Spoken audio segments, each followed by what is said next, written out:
Good morning, good afternoon, good evening, and good night. Welcome to a special live edition of the Fly With Us podcast.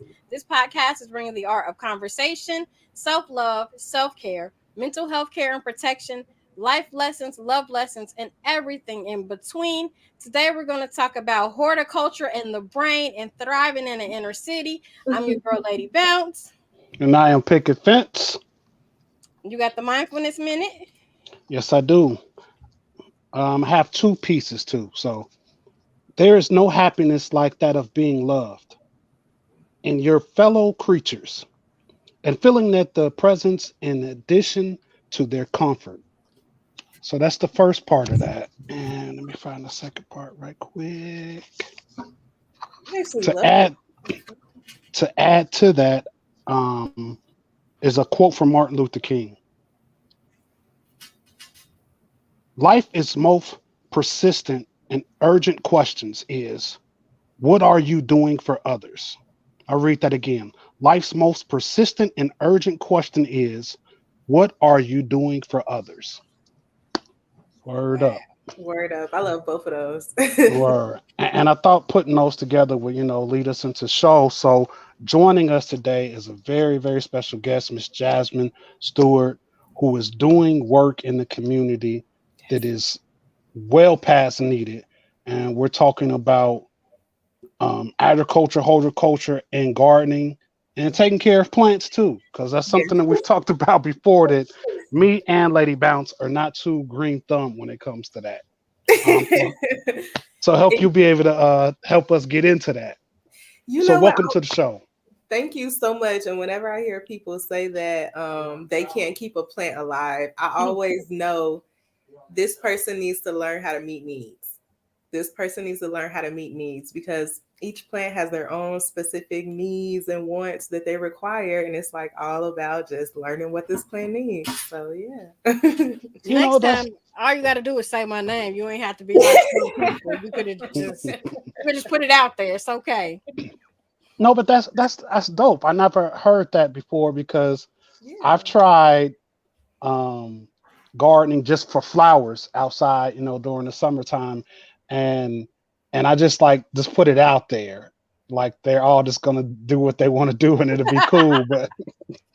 it's never worked. It's Yeah. never worked. A lot of us are good at planting seeds, but often we don't be good at nurturing the seeds in which we plant. We good at planting them and starting them, but as far as walking with them and nurturing them over time, that's where things get a little fuzzy. Okay. No. So I saw that you had land and you actually started not, move from plants to actually gardening food. Is there a big difference in plants and food when it comes to taking care of them? Um, I mean, not so much because a regular plant most often can produce seeds and fruit and things like that. Um, Not really. Not really. Not really. I actually prefer agriculture and producing crops and veggies and stuff versus just regular flowers or gardening. Just because I feel like you get more, like you're actually producing something when you get veggies versus the flowers. Like most often we don't eat flowers. Some people do. There are flowers that are edible, but most often I like to grow things that I can actually use. So yeah. Now, is it harder work or more involved work when it comes to agriculture versus houseplants? Absolutely, absolutely. Your typical house plant, if anything, is going to be watering it. Some people tend to put their plants outside if it's a nice day. You might have to do like some plant maintenance as far as like pest control and things like that. But when you're actually growing veggies and things like that, you might have to construct some things. It's a lot to it. You have to weed. You constantly pruning. You're constantly like watching over your food from other things that are living outside. So it's a lot to it. It's a lot more laborious for sure, for sure. And then Now, and then with houseplants, it's more so most people houseplants are in the home, so it's a controlled environment versus growing veggies outside where you got to worry about the weather, again, pests, other people, things like that. now, this is, I think, is a hard thing for me, and it's been hard for me since I was a kid. How dirty do you get? You know what? I don't even look pretty dirty, but I don't even look at it as dirty anymore. Like to me, before I started gardening and farming and things like that, like there could never be a little piece of dirt on my veggie or a little piece of anything on my veggie. But now, like I'll go outside, pick a green pepper right out the dirt all on it, rinse it off, eat it, and it's all good. I don't really look at it as dirty. And what's crazy is I like to tell people there's actually certain micro organisms in soil that act as a modern day antidepressant. So when you're touching the soil, it's low key like you're low key getting those same effects just from touching that soil. So that's probably another reason why I don't look at it as like just dirty. Okay, because I know for myself, I'm a type of person that doesn't enjoy being dirty. Like if I spill something on my shirt, I'm probably gonna It's take it a off wrap. and put on another shirt. No, yeah, but I love getting my feet in the dirt, love getting my hands in the dirt, love sweating and stuff now. Like when I sweat and stuff, it actually makes me feel like I'm exercising. So yeah. Yeah, now that I do know about, far as like gardening. Like I've never successfully gardened food, but I had a job doing lawn maintenance and things like landscaping, where Mhm. I actually just planted the flowers, and I would go to the next home and stuff. And it definitely is exercise. Oh, Definitely for exercise. sure. For sure. For sure. Yeah, because I know doing the work, they expect you to start before the sun is up. Soon as the break of daylight, and you Yep. work until the sun goes down. So it's definitely a workout. Yeah, it's so many foundational things like that that's in agriculture. Like before I got into agriculture and stuff, I was never a getting up early type of person. I was never working hard. I was never sweating and doing too much. But because I do farm now, I had to learn to love those things, and it's actually not that bad. It's not that bad. Now, how did you get started? Is this something that your family's always done, or just something that you just picked up? So over time, I learned that my family did do a lot of farming and sharecropping throughout our legacy.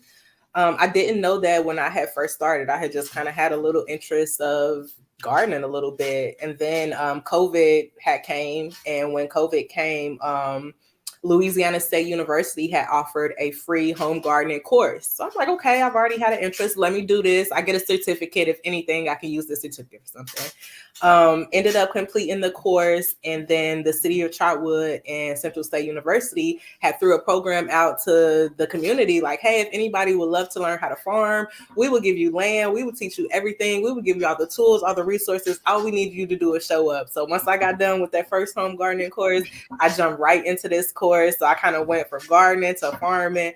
Farming kind of led me to livestock. So now I have like chickens and stuff. And I just keep kind of going down further and further down a rabbit hole for real. Now I'm interested in herbalism and herbs and things like that. So I just keep going down the rabbit hole. I just keep going down the rabbit hole. That's dope because you don't usually see, especially in today's times, um, young people of color that are into that, and that's something that we basically were brought here for. And we like, I don't know if it's subconsciously we like, I'm not doing that no more. That's exactly what it is. I've been reading this really great book called Farming While Black, and it touches on how the land was the scene of the crime for a lot of us, but it wasn't necessarily the criminal. Like the land didn't harm us. We got harmed on the land. The land necessarily didn't harm us, but because we had so much trauma surrounding land, it's almost like we want to divorce ourselves from land. Like we absolutely don't want to be farmers anymore. Like, but one thing I really love, Black people make up 1% of the agriculture industry right now. Like I really love being a young person, female, Black as hell, coming into these spaces, really like reclaiming what is rightfully ours. I really love that. So I really like whenever I run into somebody like, hey, you might not think you like farming, but let me show you how I do it. I promise I can make it fun for you.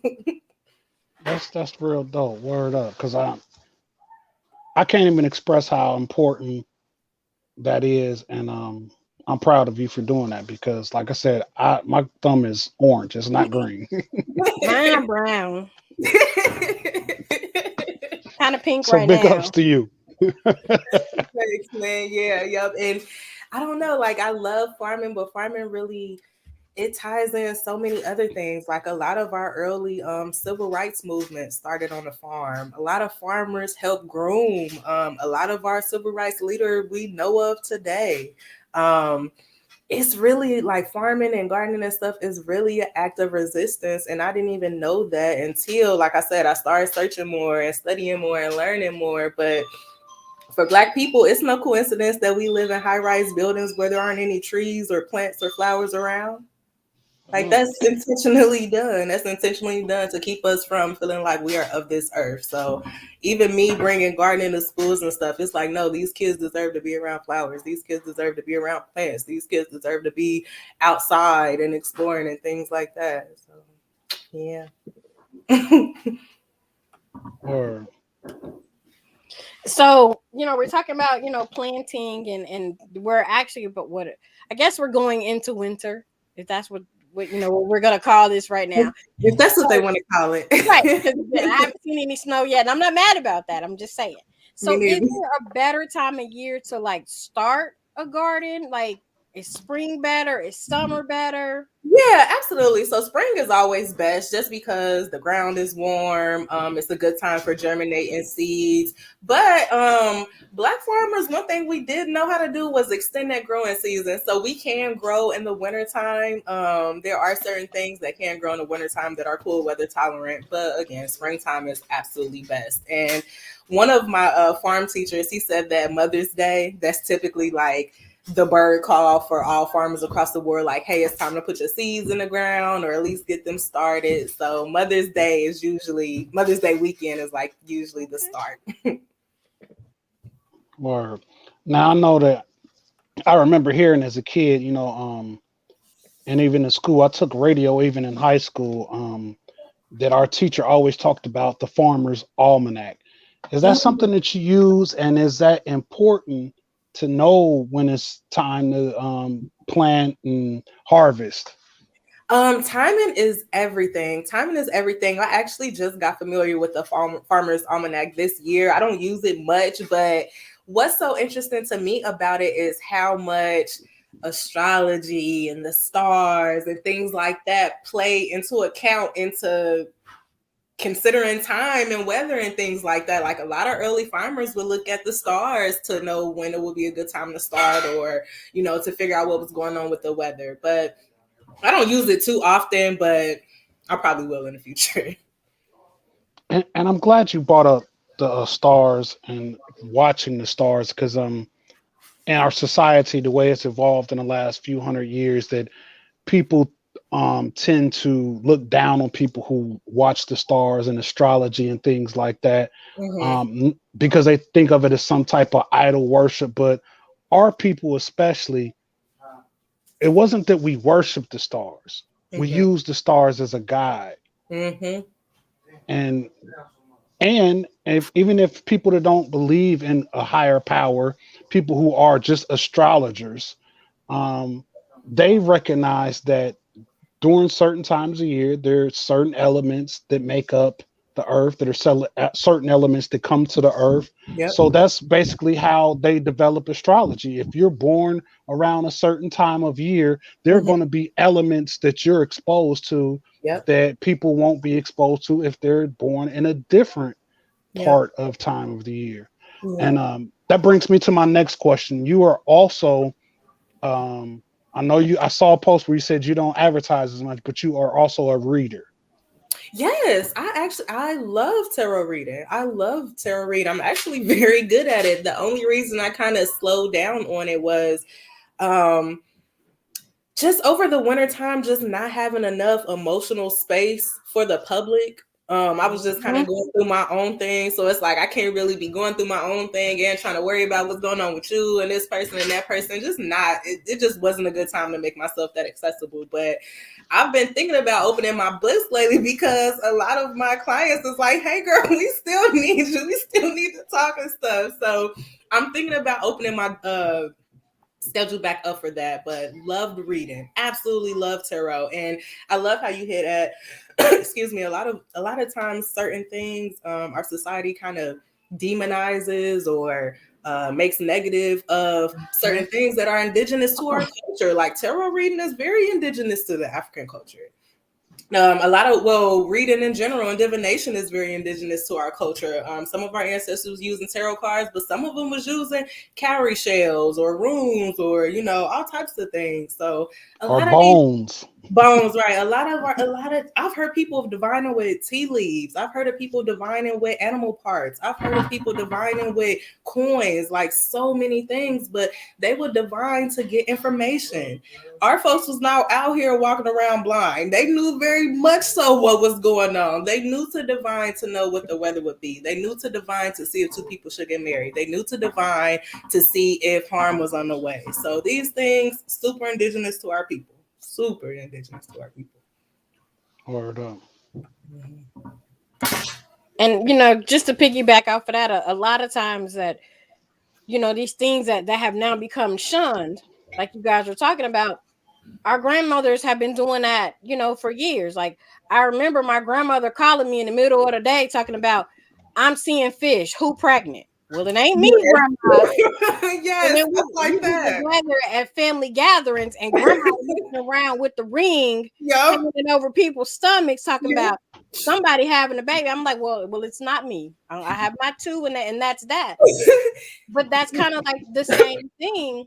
But now, you know, I remember like when the movie Princess and the Frog came out, and they were Oh talking yeah. about the Shadow Man, and they Yep. tried to take something that was actually natural and pure, Uh-huh. and kind of trying to like demonize it a little bit and make him the villain because it was a Disney movie and there has to be a villain. Right. So, like the uproar that came from that was just, it was massive. And I found, you know, myself and Pickett as well, you know, on the internet, kind of like trying to educate people and bring them along, and you know, people who look like us who should know better, like Yep. y'all know what this is, I think it's so.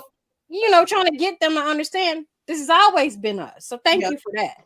I think I love telling people this, that you know how the typical like fortune teller aesthetic, like it's a woman or a person with a turban on their head. Like, where do you think Mhm. they got that from? They got that from black women. Black women were the only ones wearing turbans and hair wraps on their head historically. Like, they stole that from us. They got that aesthetic from us. So again, yes, these things are very deeply rooted and indigenous to our culture, for sure. And I love how you just mentioned, I didn't even think about that, the ring on the string. Oh, That was yes.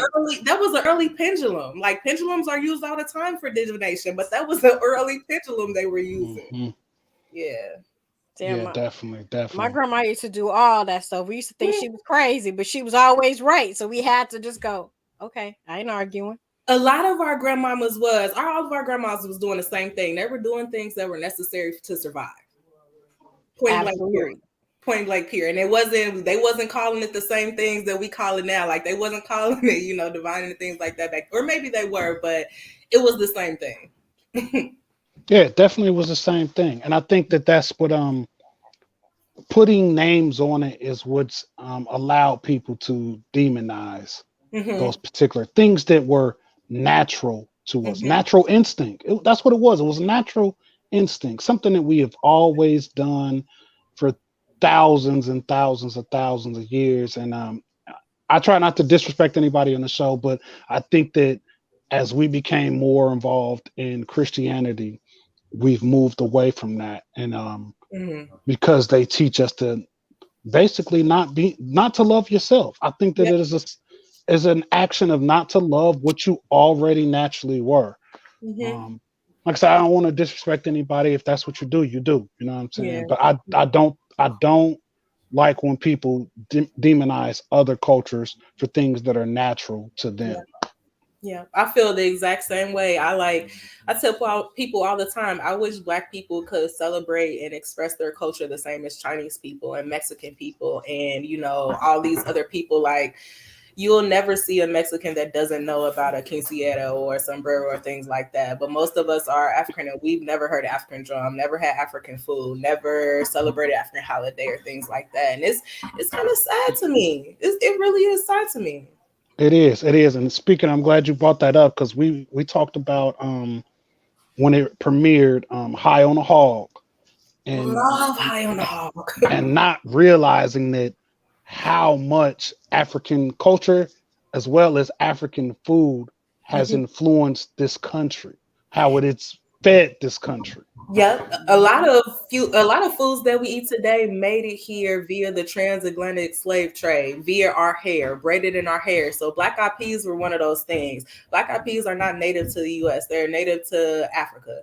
And again, how they made their way over here, our folks know that they knew that they were going somewhere. They didn't know where they was going, but they knew they had to eat. So what they did was they put seeds and beans and things that they could regrow, braid them in their hair, and when they got here, they planted them.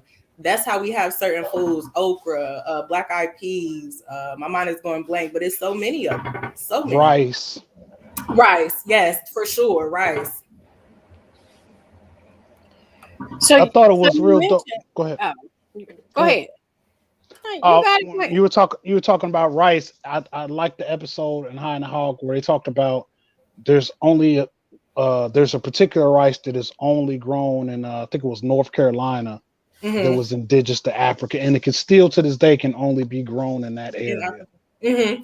I've never had experience growing rice. They say it's pretty difficult.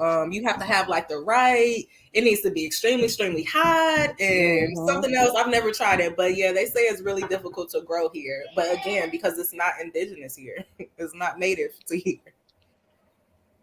Or So you mentioned earlier about growing stuff in the winter. So what kinds of things can we grow in the winter? Like because we Collard greens, collard collard greens. greens. Wait a minute now.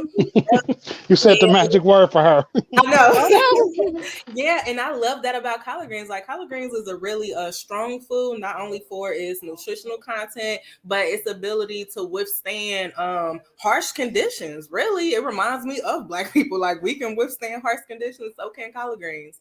But yeah, collards, kale, spinach, I'm making a um, list. Go ahead. and I think that's kind of like the lettuces family, but that's pretty much it. Our hardy greens, really. Which are very, very important to eat greens Yep, every day if possible. yep, for Definitely. sure. So, how did you get involved with teaching in schools, agriculture in schools? So no, this is 2022. In 2020, I claimed it.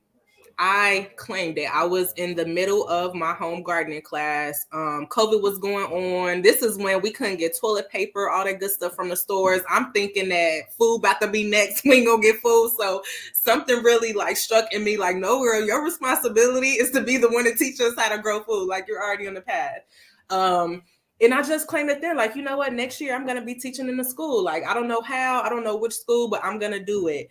A good friend of mine, Deja, she works for Scholars of Hope at Fairview. She had threw it out there to the community that they were looking for teachers and after school program teachers, enrichment teachers, things like that. And I just hit her up like, hey, I've never taught before, but this is what I do.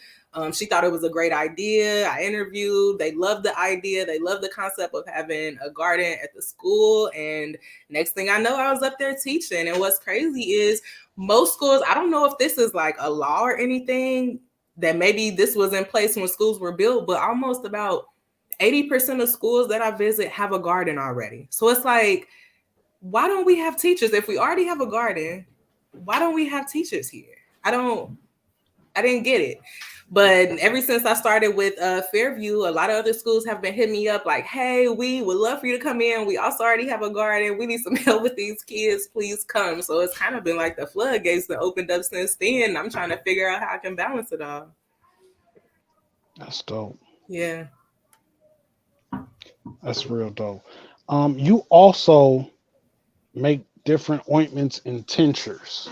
Now, was that something you did before the agriculture, and are you still doing that? Before I got heavy into the gardening and stuff, I was kind of sniffing my nose around herbalism. I love messing around with herbs. I thought I was gonna go down the line of starting a dispensary, like growing marijuana, opening up a dispensary. That may still be on the horizon. I don't know. But I started messing around with herbs that would relax us because we as Black people, we live very stressful lives, very stressful, very traumatic, very painful. And we usually don't have any options. Like we tend to self-medicate, which looks like drug abuse and things of that nature. So I love kind of bringing that old school alternative back of no, there's other ways for us to relax. There's other herbs for us to use outside of cannabis. There's other herbs for us to use, to deal with certain things. And I love using the hemp plant. Historically, people always have used the hemp plant to relax and things of that nature. I figured out a formula to make it into a body butter. And I don't know, my customers all say it helps them with sleep, it helps them relax, it helps them to calm down. So that's where we at. Okay. That's dope. So yeah, I'm gonna need an invoice sent to my inbox. The Got way you. my life is set up, I just Yeah. Yeah. Like I said, I just really like to give us alternatives. And then with a lot of times, some of the disparities that hit us as Black people, they're often seen in like the medical field, education, crime, things like that. So a lot of times we can't afford to go to the doctor if we do have problems, which leads us to trying to figure it out ourselves. So again, I just like to help people figure out some safe alternatives. Yeah, and you mentioned not being able to afford to go to the doctor. Another thing that we don't like to mention and talk about, it's fear of the doctor. Oh Every yeah. time I go to the doctor, he gonna give me a pill. They gonna put me on some other medicine. I can't afford that medicine. Yeah. So we definitely have a need in our community for things that are more natural. And And for a lot of me, yeah, and a lot of our as a community. teacher, I'm always trying to like talk to these kids about the self-medicating with the Mhm. weed and trying to explain to them that this weed you smoking isn't really weed and how your brain is not ready and fully developed for the stuff you putting in it. Like Yeah. it ain't even finished being together first. So that's definitely, some education that's needed for our young people too. Yeah, I feel for our young people because I don't know. It's just like we didn't grow up the same. Like the things that they deal with, the pressures, the all those things. Like we just didn't have those things kind of growing up, and a lot of our young people are self-medicating at a very early age, and it's not even just regular old weed anymore. It's all types of Mm-mm. things out here that some stuff I don't even know about. So yeah, giving them options and giving them stuff to do. A lot of our youth is kind of spiraling out of control because they don't have anything to do. They don't have anything to do. Facts. Yep. Big facts. Yep. So, with all the work that you do, what is something that you do for self care? That's a toughie. I'm actually I'm trying to find a balance now. I feel like I've been responsible since a youngin. Like when you kind of the oldest daughter in a Black family, we know how that goes. You kind of turn into the second mom. So right now, I meditate. In the summertime when it's a lot more warm, I love going camping. Love going to cabins, um, journaling, talking, crying, whatever I feel like I need to do. I know a lot of people when they say meditate, they always think of this like super quiet, calm thing, and it's just you. Meditation doesn't always have to be that. Meditation can be movement. Meditation can be dance. It can be song. It can be painting. It can be a lot of things. So like whatever I feel called to do in that moment. Word up. Yeah, that's my form of meditation is walking meditation. I love to Mhm. get out and just walk, especially if it's in nature. I know a few years ago I used to go walking on a track, but this year, me and our daughter we started saying let's walk on every park or that we could find or every trail that we could find. So we started picking a different one every day, and it was just like so freeing. Mhm. Especially being from here, we're seeing places that we don't usually go to.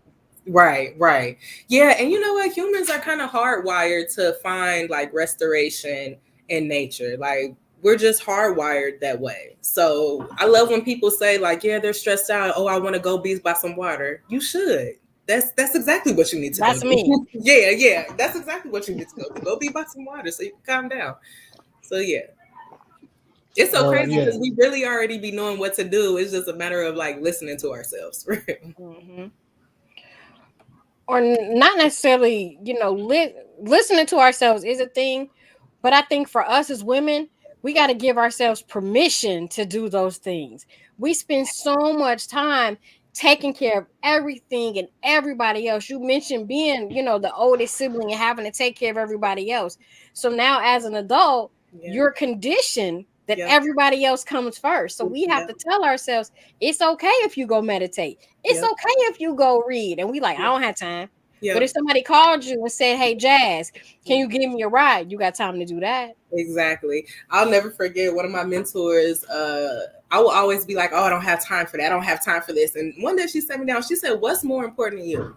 What's so important that you can't show it for yourself?" And that was the thing that kind of changed for me. Like, you're right. There's nothing else more important to me. If I'm not here, this other thing can't get done. If I'm not here, these people can be taken care of. If I'm not here, there ain't gonna be no products made. Like, I have to take care of myself first. But again, giving ourselves permission. Sometimes, not even sometimes, a lot of the times we as Black women, we get caught up in that mothering role, and we love to mother so much. We mother other people's kids, our neighbors, our friends, Right. family members, everybody that ain't our kids. Like, we Right. go into that. So Like we're too attached to our cape and we're afraid to put it down. But yep. it's okay to put it down sometimes. Yep. Yep. But I'm finding a balance with that. I ain't about to sit here and act like I got it all figured out, because I am finding a balance, but I am a lot better at being like, hey, I need a minute. I need 30 minutes. I need an hour. I need time by myself. I'm gonna run here real quick type deal. Or and I'm glad you said that, because that's the main part of our show, is that we don't have it all figured out, but we've taken steps to start figuring it out, and we want people to go on this journey with us, and that's why we call it Fly With Us. First, love yourself. You can't pour from an empty cup, so you have to put into yourself so that you are able to do the things like you're doing with the community, the things that Lady Bounce is being a intervention specialist and helping out students to become more for the next love of their life. So it's a step by step thing, and we need more people.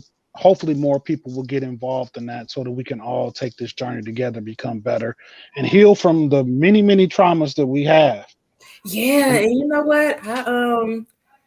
I don't know. Well, for me, I really came to this point of, if we want things to be better, like, we have to be the people that make it better. Like, if our communities are trash, that ain't nobody else's responsibility but ours. Like, we cannot be mad at nobody else. We can't look to nobody else. We really have to sit and be like, okay, what have I done? Like, yeah, our youth is out of control right now. And that's one reason that made me be like, okay, who's gonna step up and be there for them? Who's gonna step up and support them? Who's gonna step up and care for them? Who's gonna show them the way? Like, so often we're just tossed away and thrown away and discarded. Like, when are we going to stop letting that be our norm? When are we going to stop throwing people away? When are we going to, intervene? So if everybody in our community could just, you know what I'm saying, be like, hey, I'm going to be responsible for this. I'm going to be responsible for this. Or I'm going to be responsible for that. We will actually see so much change and progression in our communities. But we planting the seeds, I guess. We planting the seeds. So that's all we can do. Word up. We are running short on the time, but before we get out of here, definitely want you to come back. We're going to be doing a series in March for women in business and all the things that women go through to edify women. Because years ago, 2016, I think, when Hillary Clinton was running for president, I was telling people, and people didn't want us, and I was like, yeah, it's time for women to take a lead. Not this woman, Yeah. but not this woman, but definitely for women. And that's what's one of the things that sparked me doing the show, because at first the show was Lady Bounce and A Slate were doing the show, but A Slate, she works hard and does so many things that she wasn't able to keep up with the schedule, and because she has so much other stuff going on. And then we got Kryptonite, who also was very busy. And that's how I ended up feeling it. First, I was just the producer of the show. But when I came up with the show, it's because I felt like it was time for women to have a voice, because it's time for women to lead, because women, first of all, are the birth of everything. They are the mothers of our society. So why shouldn't they be the ones speaking and leading for us? So we are going to do a big series in March.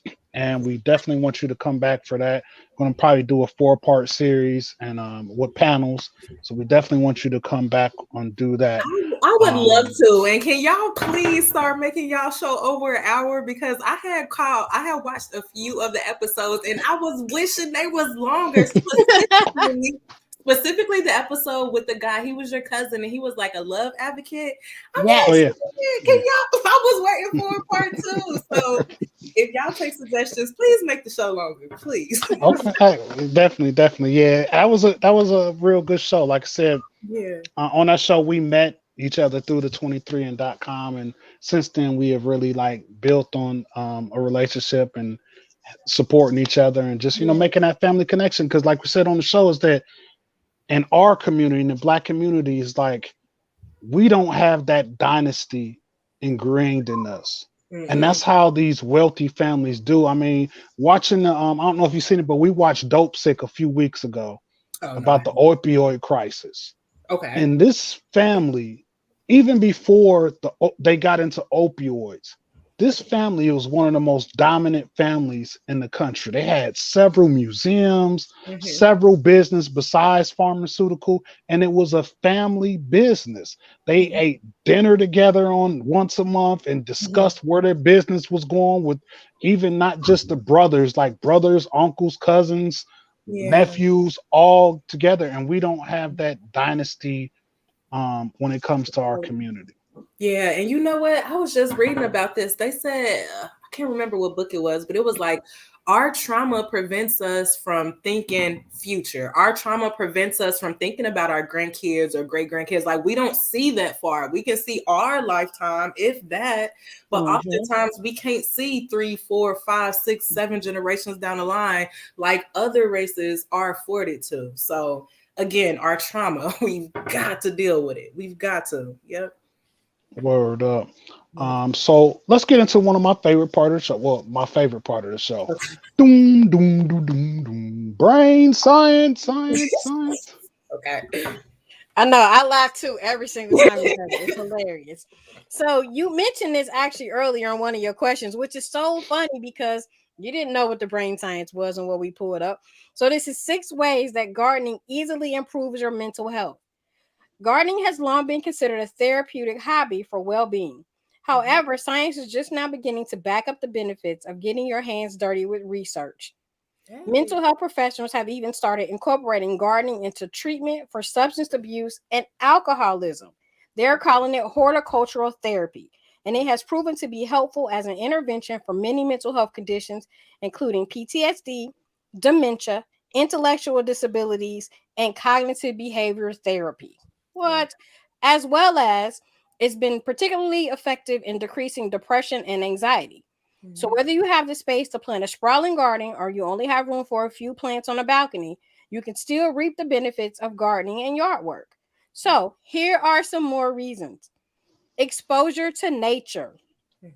Science confirms what we intuitively know, that just being outside benefits your mental well-being.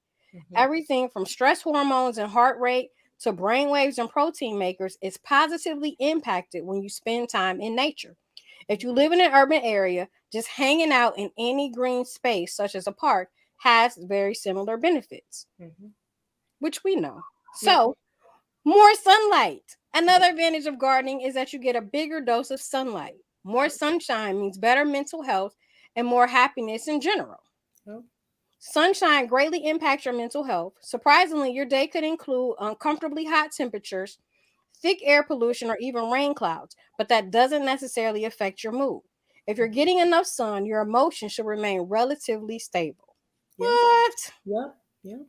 So I like this one. Improved concentration. There are several theories that attempt to explain the positive effect that being outdoors has on mental capabilities. One theory is called attention restoration theory, or ART. It proposes that exposure to nature is not only relaxing, but can also improve focus and concentration. So nature has the capacity to restore your attention after you have had a whole day of mental exercise, as I like to call it. I don't want to use the word stress. We'll say mental exercising. Yeah. Yeah. Gardening teaches you mindfulness, which is what Pickett was talking about with his walking meditation. Yes. Gardening can help you learn mindfulness and incorporate it into your life.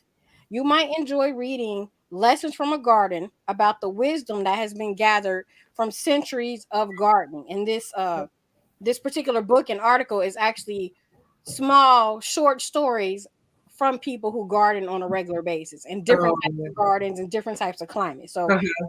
look for that if you can. Okay, sweet. Yep. So this is what you do. Yep. Gardening is especially good for children. Mhm. It shows children how their actions can lead to positive results while also teaching them the importance of taking care of the environment. Because Earth Day is 365. We always go, oh, it's Earth Day, April. No, Right, no, girl. every It's day. right. It's year round, friend. Yep. So it also, they noticed that in this, there was one particular study that children who had exposure to green spaces had improved self-discipline, Hmm. delaying gratification, inhibiting initial impulses, and boosting their concentration. What? Absolutely true. Absolutely true. Word. So the next one is moderate exercise. Gardening involves physical movement ranging from stretching, bending, and lifting to sometimes vigorous aerobic work like tilling a garden the old-fashioned way with a shovel and Yep. sweat. No, thank you. But I like it. So all of these count as exercise and benefits your body and your mind. Gardening can be Hmm. purposeful exercise and you get good stuff to eat when it's over. Yep. So here's Yep. what you mentioned earlier, which Pickett, I need you to sit up straight and listen closely. All Okay. right. Soil, i.e., dirt, may Mhm. act as an antidepressant. So Yep. just like your gut, your garden has a microbiome, and research suggests that it helps your mental and emotional well-being. In Mhm. studies with mice, a friendly bacteria commonly found in soil activated brain cells to produce more serotonin and Yep. altered the mice's behavior in a way similar to antidepressants. Yep. Mice also that were fed the bacteria were able to complete complex mazes twice as fast and show Mm. less anxiety. Mm. Bacteria in dirt has proven to boost the immune system in humans. Yeah. So, spending time in the garden is an easy way to boost your physical and mental well being. So, don't be afraid to get your hands dirty. Yep. Yep. Word. All facts. Those is all Word. facts that you just read. All facts. Yep. Word up. Yep. So before we get out of here, Jazz, tell the people how they can get in touch with you. You guys can visit me on my website, www.iThriveDayton.com. That's ITHRIVE Dayton, DAYTON.com. I'm on Instagram, iThrive Dayton, Facebook, iThrive Dayton. I tend to do a lot of vendor events throughout the city. I host quarterly plant and sip workshops where I teach pretty much the community how to garden. We have a couple of drinks of wine and I teach them how to garden. So be on the lookout for that. Yeah, and then I tend to do a lot of stuff throughout the year. So ain't no telling where y'all gonna see me next. Just follow me or something. Word up. Word up. But thank you again so much for being a part of this episode. Absolutely. And like I said, we're definitely going to have you back in March. Sweet. Um, I'd love to. Word up. And for people checking us out, you can find us wherever you find your favorite podcast. We're on all social media: Facebook, IG, Twitter, TikTok. Or if you have any questions, comments, concerns, you can email us at flywithusla@gmail.com. I'm your boy Picket Fence. I'm your girl, Lady Bounce. And on We behalf out of of here. Jazz, we See out ya. of here. Peace.